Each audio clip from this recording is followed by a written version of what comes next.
김건희 여사는 아무 관계가 없는 것처럼 얘기하고 있습니다. 총선 개입했다는 얘기가 나오고 그리고 녹취가 공개됐는데도 대통령실은 아무 말이 없습니다. 명태균 관련된 얘기인데요. 여러분은 어떻게 생각하십니까? 김건희 여사가 만약 총선 개입을 했다면 거기에 따른 책임을 물어야 할 텐데 지금 현재 돌아가는 상황으로는 명태균이 대통령실을 팔고 다녔다. 윤상현 의원의 얘기처럼 허풍쟁이였다.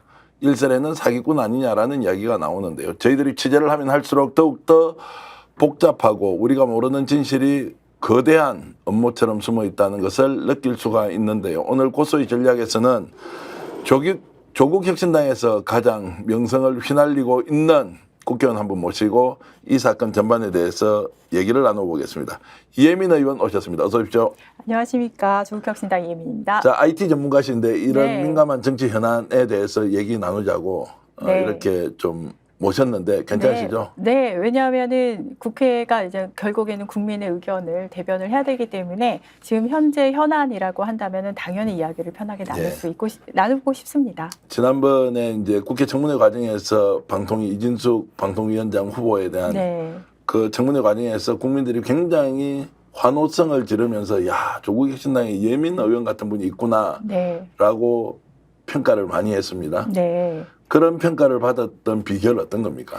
비결은 아마 되게 오랫동안 제가 이제 회사에서 일을 하면서 공급자가 아닌 수요자의 입장에서 늘 결정을 내려오던 그런 버릇이 있기 때문에 저의 말을 듣는 국민들의 어떤 마음을 대변을 하는 걸 생각을 해서 얘기를 해서 그런 게 아닐까 생각을 합니다. 그 청문회 과정에서 준비를 매우 철저하게 하시는 분이다. 밤잠을 안 자고 늘 이렇게 준비하고 그렇지 않으면은 사람들 앞에 얼굴을 드러내지 않는다라고 할 정도로 철저한 사전 준비 이렇게 하시는 분이라고 얘기 들었습니다. 그 사전 준비 당연히 하고요. 그래야만 한다고 생각을 하고 사실 조금 전에 말씀하신 어떤 촌철살인 그 부분은 상임위장에서 직접 튀어나온 경우가 굉장히 많은데요. 그렇게 된 이유는 상임위장에서 저 같은 경우는 미리 질의를 준비한 거에만 기대지는 않고 실시간으로 그 자리에서 오며 가며 질의응답을 봐가면서 심지어 실시간 댓글까지 봐가면서 시나리오를 제가 다시 만들어요.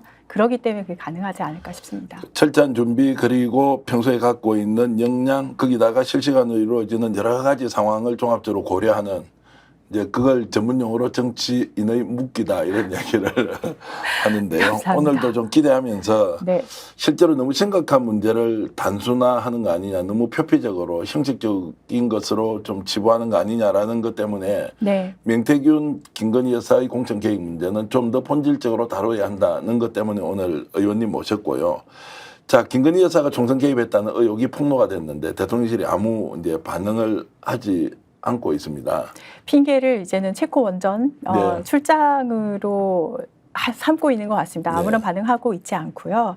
이 부분은 아마 다녀오시면 바로 반응을 대통령실이 국민에게 소명을 해야 된다고 생각을 하고 있고 이유는 공천 개입을 했다 안 했다 이 논란이 어제 그 뉴스토마토의 보도 이전에도 비슷한 게 있었습니다. 2024년 부분이 있었고 이번에 나온 것은 2022년 부분입니다. 2024년 부분에 대해서는 사실 대통령실에서 반응을 했습니다. 왜냐하면 공천을 받지 못했기 때문에 공천 개입이 아니다라고 반응을 한번 한 적이 있죠. 근데 이번에 폭로된 것은 2022년 부분은 이미 공천을 받았고 실제로 당선도 됐었기 때문에 그 논리대로라면 공천 개입을 한 것이거든요. 그래서 반드시 지난번에 2024년 부분에 대해서 그 논리 그대로 반응을 해야 된다라고 생각을 하고 그렇다면은 공천 개입을 한 것이다. 전면적으로 부정하지 않는 걸로 봐서는 개입을 했을 가능성이 있다. 그렇죠. 이거를 어떻게 비유를 하면 되냐면은 술을 마시고 운전을 했는데 음주 단속에 걸리지 않았어요. 그러면은 나는 술을 마신 게 아닌 것이다라고 주장할 수가 없잖아요. 네. 대통령실에서 2024년 부분에 대해서는 술을 마셨다 마시지 않았다 거기에 대해서 반응을 못했어요. 그렇기 때문에 그 논리 그대로라고 한다면은 2022년 부분에 대해서는 공천 개입을 했다 이렇게 말을 할 수밖에 없을 것 같습니다. 실제로 공천 개입을 이제 했다는 정황은 나와 있고 당사자가 인정하지 않지만 녹취 파일을 보면은 공천 과정에서 김건희 여사 통화했다는 것은 지금 명태균 대표라는 사람도 본인 인정을 하고 있습니다. 본인이 인정을 했습니다. 네, 그러면은 이제 여사가 개입을 했는데 왜 여기에서 반응을 하지 않느냐? 이렇게 이제 질문을 던지지만 이것도 역시 지금 대답을 하고 있지 않고요. 자, 우리가 이제 따져봐야 할 것이 왜 김 여사는 그러면 공천 개입을 했느냐. 이것은 불법이기도 하고 남편이 개입하는 것도 논란인데 그렇죠. 사인인 배우자가 개입을 했다는 것은 더 큰 논란인 줄 알았을 텐데도 왜 개입을 했느냐. 이제 이 부분이 좀 의문으로 남습니다. 저는 이게 굉장한 중대 범죄인 것을 본인들이 알고 있어요. 방금 말씀하셨듯이 어떤 거를 되짚어 보면 되냐면은 예전에 국민으로부터 탄핵당한 박근혜 씨의 경우에는 공천 개입을 했다는 이유로 2년 형을 받았어요. 선고를 받았죠. 당시 수사를 이끈 사람이 윤석열, 한동훈 두 검사였다고요. 이걸 이미 인지를 하고 있는 대통령 부부가 이것을 그냥 했을까라고 생각을 해봤을 때 왜 그랬을까? 중대 범죄인 줄 알면서도 왜 그랬을까 하면은 주저함이 없었던 것은 검찰이 우리나라에서 가지고 있는 권력이 수사도 할 수 있고 기소도 할 수 있는데 내 뒤에 검찰이 있다고 한다면 누가 우리를 수사하고 누가 우리를 기소하겠어라는 주저함이 그 뒷배를 믿고 주저함이 없었지 않았을까라는 것이 하나가 있고요. 또 하나는 그렇다면은 도대체 왜 대통령 부부는 공천 개입을 하려고 했을까? 한 칸 더 앞서서 질문을 드리자면은 그 부분에 대해서 생각을 해보자면은 지금 대통령 부부가 저는 거의 공동 정권이라고 생각을 하는데 대통령 부부가 장악을 하지 못하고 있는 영역이 국회입니다. 검찰, 경찰 그리고 또 지금 최근에는 이제 군대까지 국회는 본인들이 장악을 못하고 있는 영역이고 그렇다고 한다면은 여당 적어도 여당 부분에 대해서는 윤 정권에 대해서 쓴소리를 할 수 있는 모든 것을 제거하고 싶다. 내가 그냥 국회의 반 정도는 장악을 하고 싶다라는 어떤 절박함 또한 함께 작용하지 않았을까라는 생각을 하고 있습니다. 자, 필요성은 국회장을 위해서는 뭐 검찰이나 경찰에서는 어떤 식으로든 통제 가능하다는 판단하에 이제 국회를 장악하기 위해서 자신들이 필요한 사람들을 공천 주려고 했다. 이제 이것이 이제 배경이라고 말씀 주셨는데 자, 이게 이제 지금 하나하나 드러나고 있습니다. 네. 자, 그러면 시기적으로 이미 정권이 중반기, 후반기로 넘어가기 때문에 그렇느냐? 아니면은 보수정당 내부에서 더 이상 윤석열 대통령, 김건희 여사의 이런 행태를 그대로 두고서는 정권 재창출 또는 보수정치 세력이 절멸할 수도 있다는 위기감에서도 올 수 있다. 이런 부분은 어떻게 보십니까? 저는 위기감에서 올 수 있다라는 것이 대통령실도 인지를 했다라고 생각을 하고 있습니다. 네. 그거를 사실은 그저께까지만 해도 추측으로만 생각을 하고 있었는데 이제 어제 표결에 원래는 이제 국민의힘에서 필리버스터를 예고를 했었어요. 그러다가 취소를 하고 그리고 표결에도 참석을 하지 않았거든요. 우선 그 필리버스터를 취소를 한 것은 그냥 저의 추측이지만 뉴스토마토의 이 노트록 그 공개가 있은 다음에는 여기 여사를 더 이상 이제는 디펜스를 하는 것은 조금 어려움이 있겠다라고 판단을 한 것이 있다고 생각을 하고 표결에 참여를 안 한 것은 혹시라도 내부 이탈표가 존재하지 않을까라는 당의 판단이 있지 않았을까 생각을 하고요. 내부의 균열이 사실 바깥에서 오는 공격보다는 더 무서운 거거든요. 그 말씀은 굉장히 이제 위기감을 느끼고 그렇죠. 있다. 국힘 내에서도. 네. 결국 김건희 여사 문제는 방어할 수 없다라고 네. 이제 판단한다는 것이고. 네. 자, 그러면 용산은 지금 이 문제에 대해서 조금 전에 하셨던 말씀은 어떤 식으로 반응을 할 것이라고 했는데 반응을 하면 말려 들어가는 거 아닌가요? 끝까지 그냥 모로체로 일관해버리는 것이 전술적인 측면에서 더 나을 것 같다는 생각도 전술적인 측면에서는 말씀하신 대로 훨씬 더 낫습니다. 네. 저 같으면은 네. 그 위치에 서고 싶진 않지만 저 같으면은 아마 아무것도 안 할 것 같아요. 무응대로 대응을 할 것 같은데 지금까지 혹시 개사과 기억을 하실지 모르겠지만 정말 상상도 못했던 방법으로 반응을 했던 것을 짚어봤을 때 아마도 이제 국민의힘 여당에서는 굉장히 실망할 것 같은 그런 어떤 반응이 또 나오지 않을까 이제는 다녀오고 나서 생각을 하고 있습니다. 자, 이제 국힘 내에서도 이제 이것을 더 이상 방어할 수 없다. 그리고 오늘 이 방송이 나가고 난 뒤에 주초가 되면 지금까지 경험하지 못했던 새로운 뉴스가 아마 터질 겁니다. 터지고 그것은 이제 특정 언론사가 지금 취재 준비를 다 하고 아마 월요일이나 화요일 중에는 공개를 한다고 하니까 네. 그게 이제 김건희 여사의 국정 총선 개입에 관련된 보도일 텐데요. 이제 이렇게 되면 조국 혁신당의 역할이 굉장히 중요한 상황일 수 있다. 민주당은 좀 거대 정당이기 때문에 좀 네. 지켜보는 것 같고 얼마 전에 조국 대표도 직접 그 최고회의 발언을 통해서 야 이거 뭐 이제 더 이상 지켜볼 수 없다라고 하면서 강한 톤으로 이제 비판을 했는데 자, 조국 혁신당의 역할이 굉장히 중요할 수 있다라고 보는데 어떻습니까? 방금 더 이상 할 수 없다를 보통 이제는 바깥에서 표현을 어떻게 얘기하면 임계치에 다다랐다 혹은 이제 영문 표현이긴 하지만 가장 이 상황을 잘 표현을 하는 거라서 소개를 드리자면은 moving the needle이라는 표현이 있습니다. 네. 바늘을 움직인다. 그게 바늘이 이렇게 흔들리다가 확 넘어가는 시점을 이야기를 하고 물리적으로 바늘을 움직인다라는 표현보다는 어떤 상황을 눈에 보이는 만큼의 변화를 이끌어내는 어떤 그런 순간을 이야기를 하는데 저는 지금 대통령 국정 지지율 10% 언제 10%로 떨어지지 사람들이 이런 데 관심을 가지기 시작을 했고 그리고 방금 말씀하셨듯이 탄핵 혹은 어떤 식으로든 이번 정권을 이제는 막아서려는 그런 포인트가 임계치로 가고 있는 시점에서 이런 녹취 파일도 떠지고 그렇다면은 바늘이 이제는 움직이는 시점이 되지 않았나라고 생각을 하고 있습니다. 바늘이 움직이려면 결국에는 어떤 무게, 이제 저울이라고 생각했을 때는 무게가 더 얹어져야 되거든요. 증거들이.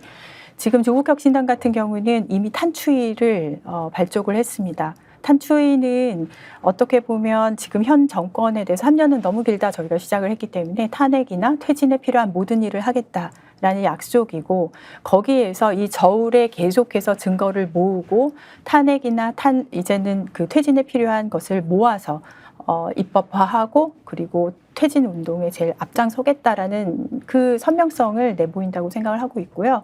조국혁신당 전원은 12명의 국회의원 전원이 이 탄추위의 활동에 대해서 각 상임위에서 해당되는 모든 역할들을 현재 계획해서 진행을 하고 있습니다. 쇄빙선으로서 역할 제대로 못한다. 민주당은 공룡인 줄 알았지만 조국 혁신당도 민주당을 닮아가는 거 아니냐.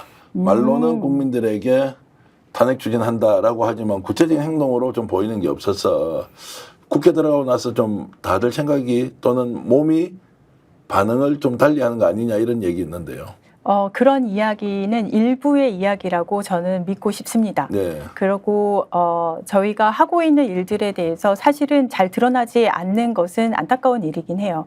그렇지만 현재 저희가 하고 있는 일들은 뭐 입법이랄지 아니면은 언론에 대응하는 것이랄지 아니면 기자회견을 통해서 가장 빨리 논평을 낸다고 하는 것은 지금 제가 체감하기로는 어느 정당보다 비단 뭐 무슨 민주당이나 뭐 다른 정당이랑 경쟁을 한다기보다는 어느 정당보다 가장 빠르게 하고 있다고 생각을 하고 입법 또한 마찬가지입니다. 이걸 좀 프레임화하는 것 같긴 해요. 들어가고 나서 뭐 변했다 아니면 무거워졌다라고 말씀을 하시지만 당론화하는 과정 또한 가장 빠르고 가장 선명한 상태입니다. 다만 조국혁신당이 계속해서 이야기하듯이 비교섭 단체이기 때문에 할 수 없는 일들이 꽤 많이 있습니다. 그로 인한 한계는 분명히 느끼고 있고요. 그래서 동시에 저희가 일을 제대로 하기 위해서 12명의 국회의원들이 일을 제대로 하기 위해서 비교섭 단체 요건 완화 부분에 대해서도 함께 이야기를 나누고 있습니다. 언론에서 보도하는 양도 좀 많이 줄어들지 않았습니까? 많이 총선 과정에서는 실제 스포트라이트가 되어서 기사량이 엄청나게 늘어났고 오히려 민주당이나 조국혁신당이 비슷하게 이렇게 보도를 해줬는데 지금은 좀 그렇지 않다는 생각이 좀 들긴 하더라고요. 저 같은 경우는 언론이나 아니면 커뮤니티 관련해서도 모니터링을 꾸준히 하고 있는데 말씀하신 것처럼 실제로 이거는 이제 프레스 커버리지라고 보통 부르죠. 커버리지 면에서는 더 떨어진 것은 맞습니다. 그런데 이번에 조금 이따 또 우리가 이야기를 나눌 것 같지만 재보궐 선거 과정에 돌입을 하면서 근래에는 또 올라가고 있습니다. 네. 정당이 선거로 어떤 활력을 찾고 그다음에 당원들을 더 결집을 시킨다는 측면에서 선거 과정에 돌입을 하면서 지지도가 더 올라간다거나 결집이 된다는 것은 좀 더 고무적인 상황이 아닐까 싶습니다. 그러면 이번에 이제 선거에도 직접 뛰어들어서 이제 지역에서 후보를 내고 단체장을 만드는 것도 매우 중요한 과정이다라고 인식은 하고 계신 거네요. 그렇습니다. 네. 근데 원래 이제 비례 전문 정당이었으니까 굳이 네. 지역구까지 후보를 내면서 민주당과 경쟁을 할 거냐 좀 이거 심한 거 아니냐 지금 네. 현재 국회에서 갖고 있는 조국혁신당의 포지션으로 봤을 때는 민주당을 넘봐 이거 좀 심한 거 아니냐라는 이제 의견도 있긴 해요. 저는 그 또한 소수 의견이길 바라는데 제가 정치 신인으로서 그리고 하지만 그 전에는 저는 제 업계에선 약간 시조세척 같은 네. 느낌인데 전략을 짜고 비전을 수립을 하고 했었던 사람 입장에서 말씀을 조금 드리겠습니다. 그 부분은 가장 피하고 싶은 게 뭐냐면 의자 싸움이에요. 정해져 있는 의자를 놓고 많은 다수의 사람이 하나, 둘, 셋 하면 앉으면서 의자를 차지하는 의자 싸움인데 서로 진보 진영의 집권을 꿈꾼다면은 의자 싸움을 하면 안 되고요. 의자의 수를 늘려야 됩니다. 지금 조국혁신당이 재보궐선거에 세운 전략은 의자의 수를 늘리는 전략이라고 저는 생각을 하고 있고요. 그렇기 때문에 강화에는 미리 우리는 강화에 후보를 내지 않겠다. 부산 금정에서는 1대1 구도를 만들겠다. 호남 안에서는 어차피 국민의힘이 당선될 가능성은 굉장히 낮기 때문에 호남의 정치 퀄러티를 더 올리는 쪽으로 방향을 잡겠다. 그래서 호남인들로 하여금 또 더 좋은 선택을 할 수 있는 선택지를 주겠다. 이런 식으로 전략을 짰기 때문에 저는 아주 그 의자 수를 늘리는 쪽으로 방향성을 잡아가고 있는 전략이라고 생각을 하고 진보 진영의 성공을 위해서는 굉장히 필요한 전략이라고 생각을 하고 있습니다. 다만 굉장히 단기적으로는 마치 호남 안에서 싸우게 만드네라는 말씀을 하실 수 있지만 아주 단편적인 시각이라고 저는 생각을 합니다. 그런데 민주당과 네. 이번에 경쟁하는 구도를 보면 대변인 또는 이제 당 관계자들의 얘기가 네. 약간 이제 선을 넘는다. 조국혁신당도 선을 넘고 민주당을 좀 이렇게 무시하는 거 아니냐. 또 민주당에서는 야, 조국혁신당 정말 너무 오버하는데 왜 이래? 뭐 이런 이제 느낌을 제가 봤습니다. 뭐 디테일하게 그 이제 문장을 어떻게 썼는지는 뭐 좀 차치하더라도 네. 그래서 감정 싸움이 조금 심해지는 거 아니냐 이런 느낌인데 그것도 불가피한 것인가요? 선거 과정에서는 어느 정도는 감정 싸움이 존재를 하겠죠. 모든 메시지를 다 컨트롤할 수 없으니까. 하지만 예를 들어서 부산 금정구청장 선거만 보더라도 어제 제가 이제는 저희 류재성 후보의 인터뷰를 조금 봤는데 거기에는 어디에도 무조건 제가 돼야 돼요. 이런 부분은 없습니다. 금정구를 위해서 공개 토론을 통해서 금정구를 위한 금정구청장 후보를 뽑을 수 있는 길을 금정구 주민을 위해서 만들어주자. 그 후에 단일화를 하고 이기는 선거를 합시다라는 제안이에요.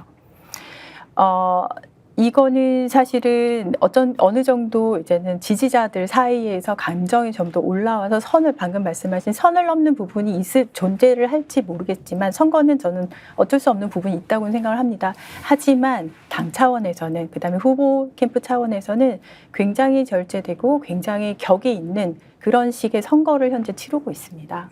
네. 혹시 민주당에서 조국혁신당 교섭단체 요건을 완화시켜서 교섭단체로 인정하려면 민주당 협조가 절대적이지 않습니까? 그렇죠. 네. 이번에 혹시 재보궐선거 때문에 그런 것이 물 건너갈 수도 있다. 민주당 협조 안 할 것이다. 라고 하는 추측 또는 전망에 대해서는 어떻게 보십니까? 모든 추측은 저는 10가지, 100가지 추측들은 다 가능하고 모든 옵션 또한 다 열려 있다라고 생각을 하고 있고요. 거기에서 가장 맞는 옵션들을 찾아가면서 우리가 진보 집권이 가능할 수 있도록 길을 간다고 생각을 합니다. 그렇기 때문에 지금 말씀하신 것은 어떻게 보면 테이블 위에 올려놓고 이야기를 할 수 있으나 그때의 상황에 가장 맞고 그다음에 가장 옳은 길을 찾으면 된다고 생각을 해요. 그래서 지금 말씀하신 부분에 대해서 제가 답을 드릴 수는 없습니다. 네. 왜냐하면 그게 지금 벌어지지 않은 일이기 때문에 하지만 옵션이 오면은 같이 터놓고 무엇이 가장 우리나라 국민을 위한 길인가를 놓고 얘기를 해볼 수 있을 것 같아요. 이거는 뭐랑 똑같냐면은 어떤 고지를 우리가 점령을 하기 위해서 사다리만 내 사다리, 너의 사다리 이 두 가지만 길이 있는 것이 아니라 한쪽 사다리를 걷어차야지만 고지를 점령하는 것이 아니라 정글짐으로 생각을 하면 좋을 것 같아요. 그때그때 상황에 봐서 협의를 하고 토론을 하고 그때 가장 국민한테 옳은 길, 그다음에 저 고지로 갈 수 있는 길이 무엇인가 그 이야기를 하면서 진행을 하면 좀 추상적인 이야기이긴 하지만 저는 그런 철학, 그런 가치관을 가지고 지금까지 살아왔었고 조국혁신당이 가고자 하는 길 또한 같다고 생각을 하거든요. 그래서 말씀하신 여러 우려들을 저희가 안 듣는 것이 아닙니다. 그 우려들을 들으면서 그렇다면 지금 가장 우리가 하고자 하는 목표, 진보 진영이 집권을 할 수 있는 지금 현재 정권을 최대한 빨리 종식시킬 수 있는 방법이 무엇일까? 거기에만 초점을 두면은 답이 나온다고 생각합니다. 자, 제가 이제 좀 이해하기가 좀 어려워서 단도직입적으로 네. 질문하겠습니다. 교섭단체 됩니까 안 됩니까 올 안에? 올 안에요? 예. 모릅니다.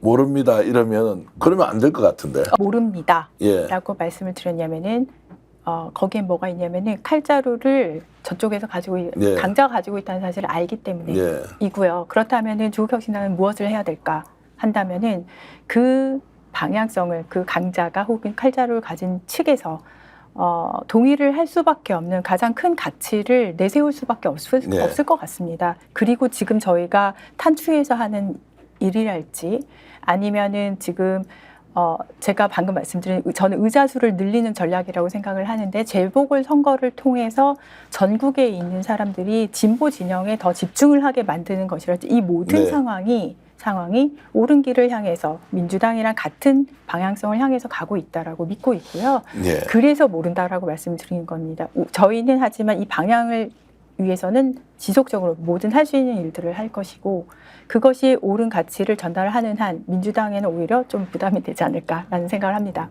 저도 조언을 하나 드리면 이제 강자가 당위를 이렇게 구현할 가능성은 높고 약자는 상대적으로 당위를 구현할 가능성이 없다.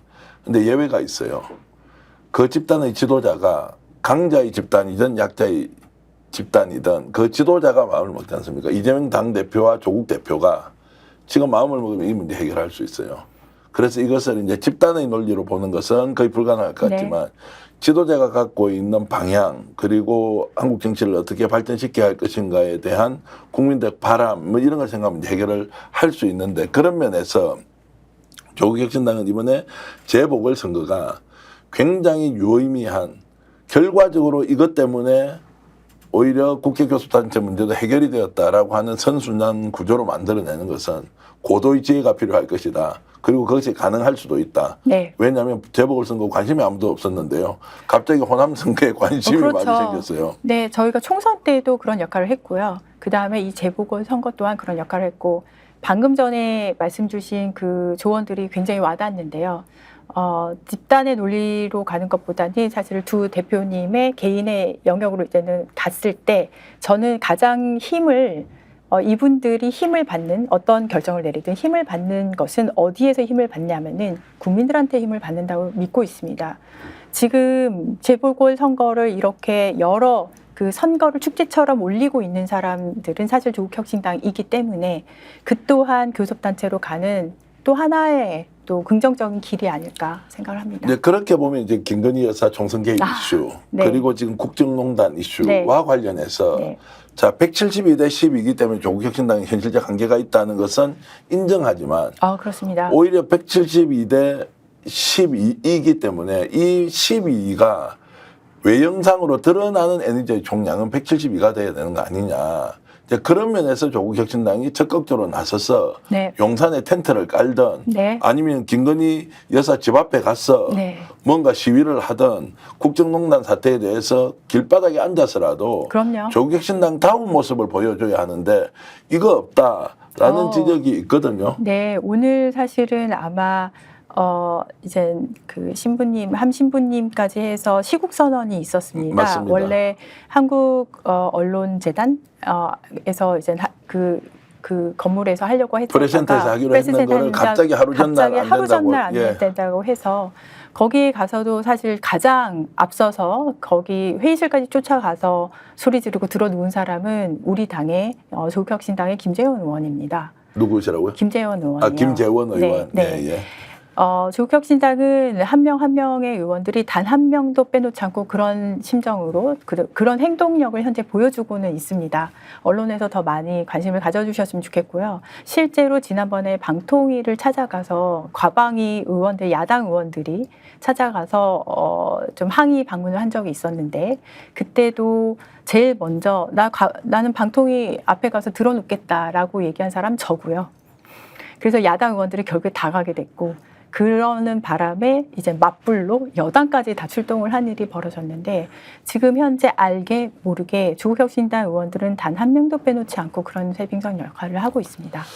좀 억울할 수는 있는데요. 어떻게 한 아닙니다. 사람이 10사람 몫을 할 수 있느냐. 네. 그것도 양적인 면에서 또는 질적인 면에서 야 이거 우리 초인도 아니고 어떻게 전지전능하지도 않는데 어떻게 조국혁신당에 그런 요구를 할 수 있느냐라고 답변할 수도 있지만 이제 제가 보기에는 그럼에도 불구하고 이것이 조국혁신당의 운명이다. 당으로서 대중정당이 되든 또는 차기 대권의 유력주자로서 조국 대표가 올라서든 또는 이재명 대표가 대통령이 되는 과정에서 정말로 열혈 동지처럼 손을 잡고 함께 가든 무엇이든 간에 지금 현재 국민들이 기대하는 모습은 총선 때 민주당에 보였던 관심, 조국혁신당에 주었던 애정의 네. 크기만큼을 사실 요구하고 있거든요. 그렇죠. 그게 대중의 네. 요구인데 네.